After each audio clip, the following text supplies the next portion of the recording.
Hi, I'm Ivan Klepets, Field Application Engineer here at Adam Hall, and I would like to show you the IPA series. So IPA stands for Installation DSP Power Amplifiers, and we will be offering now two versions, the 412T and the 424T.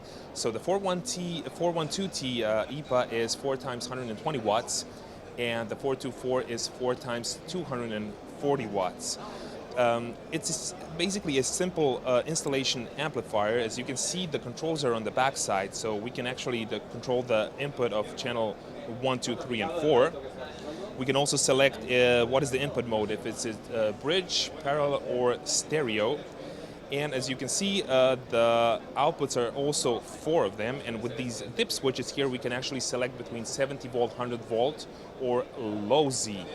What is really great about this amplifier is that this basic version comes with a preloaded DSP, so we already have a DSP in this amplifier, but if we don't want to control the DSP totally, like 100%, we can use this basic version. And if we want the full control over the DSP, we can buy an optional Ethernet card, which can be an Ethernet card or a Dante Ethernet card, so that we get access to all of the DSP. So we can control actually like loading the presets for the SAT series, Stinger series, the D-Core, Maui, etc. You can make also your own presets. You can control the output EQ, the delay.